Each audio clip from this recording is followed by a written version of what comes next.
video, I thought you'd like to see how, not how to wash, because I'm sure you know how to, it's just how I wash old clothes. It's just some it looks like it's steaming, but it is cold in this room. It's just very lukewarm water with a bit of washing powder in. I'm just going to pop them in. I know I said I wasn't going to wash this, but when I thought about it, I thought, well, might as well go for it, see what happens. There. I'm not going to agitate it or anything. There you go. Dirty. There, we'll just leave that in the sun, it's in the window, and hopefully it'll dry off. In an armchair, with elbow resting on the table and her head leaning on that hand, sat the strangest lady I have ever seen or shall ever see. She was dressed in rich materials, satins, lace and silks of all white. Her shoes were white, and she had a long white veil dependent from her hair, and she had a bridal flowers in her hair, but her hair was white. Some bright jewels sparkled on her neck and on her hands, and some of the jewels lay sparkling on the table. Dresses less splendid than the dress she wore, and half-packed trunks were scattered about. She had not quite finished dressing, for she had but one shoe on, and the other was on the table near her hand. Her veil was but half arranged, her watch and chain were not put on, and some lace for her bosom lay on those trinkets, and with her handkerchief and gloves, and some flowers and a prayer book, and all confusedly heaped around the looking-glass. It was not in the first few moments that I saw all these things, though I saw more of them in the first moments than might be supposed. But I saw everything in my view which ought to be white, and white, long ago, had lost its lustre, and was faded in yellow. I saw that the bride within the bridal dress had withered like the dress, and like the flowers, and no brightness left, but the brightness of her sunken eyes. I saw that the dress had been put upon the rounded figure of a young woman, and that the figure upon which it now hung loose had shrunk to skin and bone. Once I had been taken to some ghastly waxwork at a fair representing I know what impossible personage, lying in state. Once I had been taken to one of those old marsh churches to see a skeleton in the ashes in rich dress, and had been dug out of a vault under the church pavement. Now waxwork and skeletons seemed to have dark eyes that moved and looked at me. I should have cried out, if I could. It was when I stood before her, avoiding her eyes, that I took note of the surrounding objects in detail, and saw that her watch had stopped at 20 minutes to 9, and that a clock in the room had stopped at 20 minutes to 9.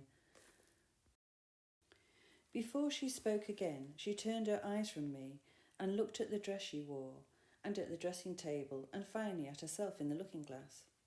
So new to him, she muttered, so old to me, so strange to him, so familiar to me, so melancholy to both of us. It was then I began to understand that everything in the room had stopped, like the watch and the clock a long time ago. I noticed that Miss Havisham put down the jewel exactly on the spot from which she had taken it up. I glanced at the dressing table again, and saw that the shoe upon it, once white, now yellow, had never been worn. I glanced down at the foot from which the shoe was absent, and saw that the silk stocking on it, once white, now yellow, had been trodden and ragged.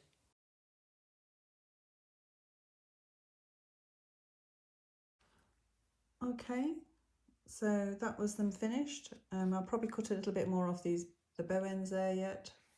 I'll just put my hand there to shade her out of the sun. I'm not gathering them in here because I want them not to stick out. So it's just little French knots, as you saw me doing. And I changed the bow for pink. So we'll get on with the dress anyway.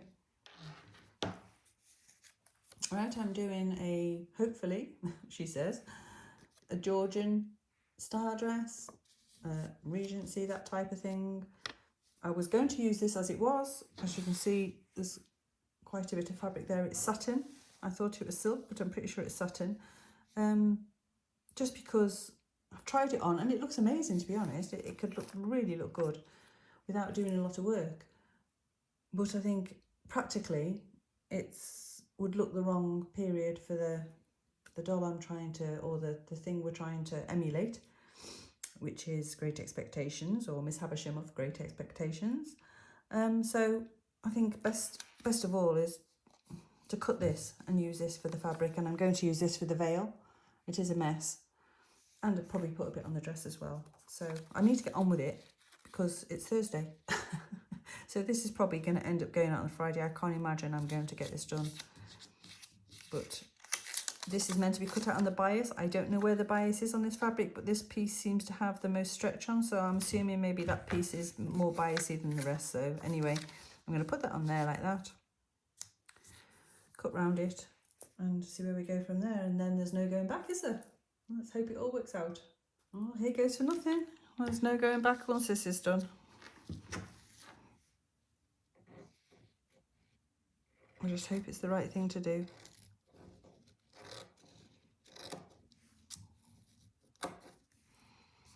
But at least we're using the original fabric.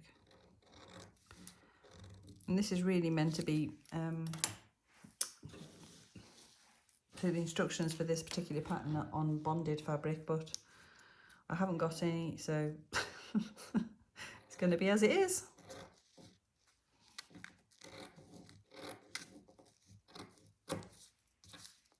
Ooh, gosh, that's a bit messy, isn't it?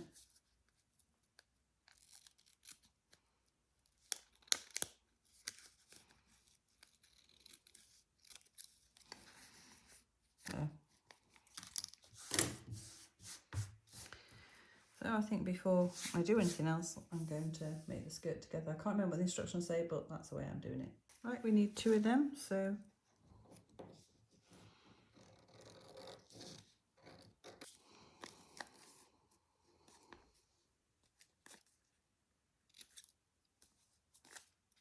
I'll do. Without this arrest of everything, this standing still of all pale, decayed objects, not even the withered bridal dress on the collapsed form could have looked so like grave clothes, or the long veil so like a shroud. So she sat, corpse-like, as we played at cards, the frillings and trimmings on her bridal dress looking like earthy paper. I knew nothing then of the discoveries that are occasionally made of bodies buried in ancient times, which fall to powder in the moment of being distinctly seen. But I have often thought since that she must have looked as if the admission of the natural light of day would have struck her to dust. "You shall go soon," said Miss Havisham aloud. "Play the game out." Saving for the one weird smile at first, I should have felt most sure that Miss Havisham's face could not smile. It had dropped into a watchful and brooding expression, most likely when all things about her had become transfixed, and it looked as if nothing could ever lift it up again. Okay, well, as you've probably noticed there, I decided that it wasn't neat enough, so I took all the frill back off, as in I literally cut it off. And then I pink and sheared the bottom and made a new frill on my sewing machine, and then sewed it on my sewing machine, and it was much better and much neater. And it's even got a few nice holes in the bottom, which all lends itself to being obviously very old and worn a lot, every day in fact. So yeah, just for the few eagle-eyed of you that noticed, yeah, it changed, but it looks much neater now, much better, I'm much happier. Her chest had dropped so that she stooped, and her voice had dropped so that she spoke low, and with a dead lull upon her. Altogether, she had the appearance of having dropped body and soul, with and without, under the weight of the crushing blow. I played the game to the end with Estella. She threw the cards down on the table when she had won all of them, as if she despised them for having won me. "When shall I have you here again?" said Miss Havisham. "Let me think." I just want to say a big heartfelt thank you to anybody who commented on the video last week.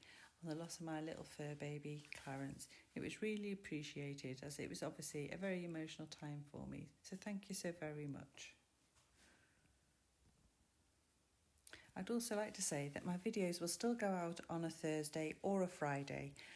I've given myself a bit of leeway time so as not to put myself under pressure and mess things up quite so much. So I hope you understand, if it's not out on a Thursday, it'll be out on a Friday. Lastly of all, thank you to anybody who's subscribed, liked or commented. I really appreciate it, and you know I really do mean that. So thank you so very much. And if you haven't subscribed, if you please could, that would be fantastic. So thank you. I followed the candle down as I had followed the candle up, and she stood it in place where she had found it, until she opened the side entrance. I had fancied, without thinking about it, that it must necessarily be night time. The rush of daylight quite confounded me, and made me feel as if I had been in the candlelight of a strange room for many hours. "You are to wait here, boy," said Estella, and disappeared and closed the door.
I wasn't sure or not when I was sewing the back together whether I was going to keep this bit on and add it to the veil, but I decided to get rid of it in the end, so this is what I'm doing, cutting it off.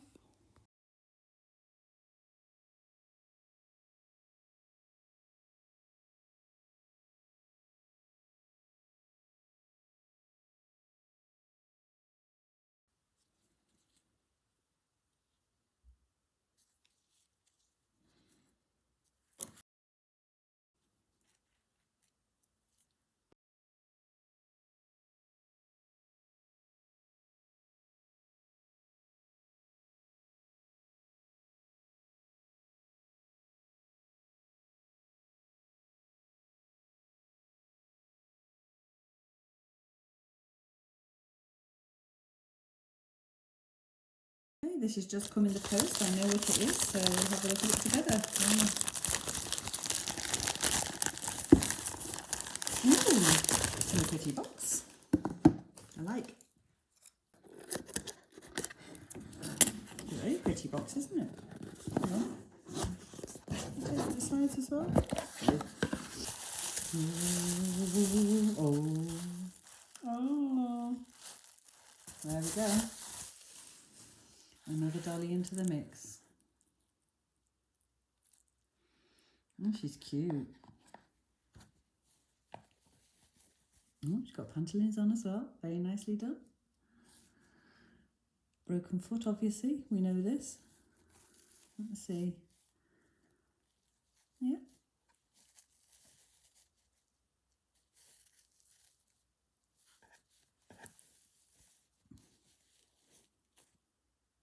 Yeah, they've all been done. Look, the other way. Lovely. Oh yeah, she's a little beauty. 91, 10. Very thin hair. She's had obviously some sort of little decoration in it, bless her. But maybe she might be a Stella. We'll have to see. Or maybe she'll go in one of my other houses. But she's very nice. I love her. What do you think? There she is in her little gorgeous box. Well pleased. At the appointed time, I returned to Miss Havisham's, and my hesitating ring at the gate brought out Estella. We were soon in Miss Havisham's room, where she and everything else were just as I had left them. Estella left me standing near the door, and I stood there until Miss Havisham cast her eyes upon me from the dressing table. "So," she said, without being startled or surprised, "the days have worn away, haven't they?"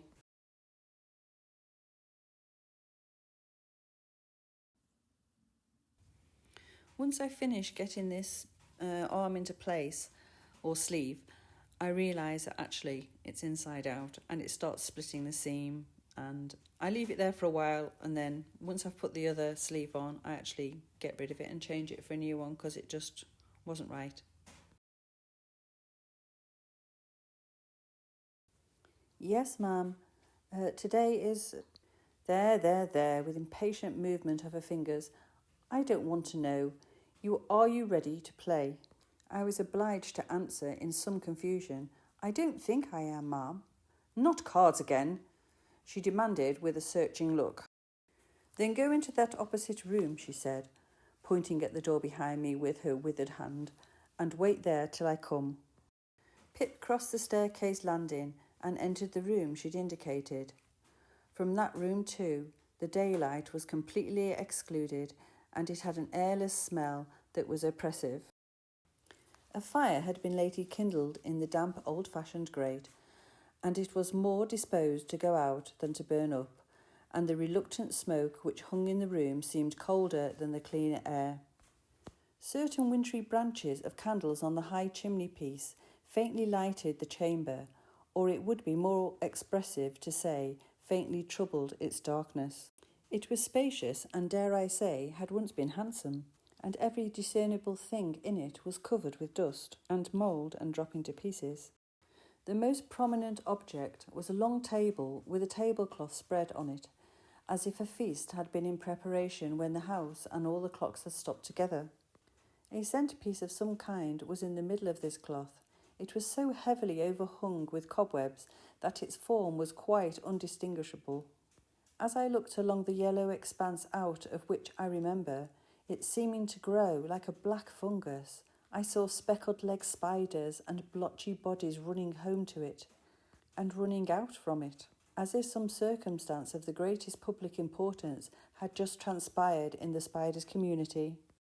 "What do you think that is?" she asked Pip, again pointing with her stick. "It's a great cake, a bride cake." "Is it, ma'am? I hope you enjoyed those few snippets from Great Expectations."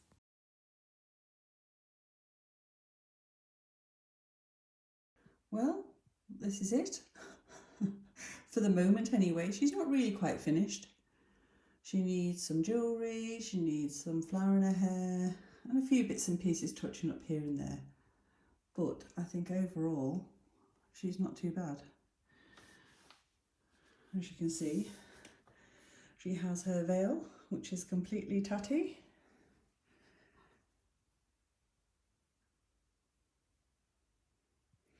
And if I just turn around, she also needs a bit of embellishments, this. I'm not sure quite, but it does say that it's detached from her hair, so that's what it is. That has been a lot of work. And I didn't think it would be. But there you go.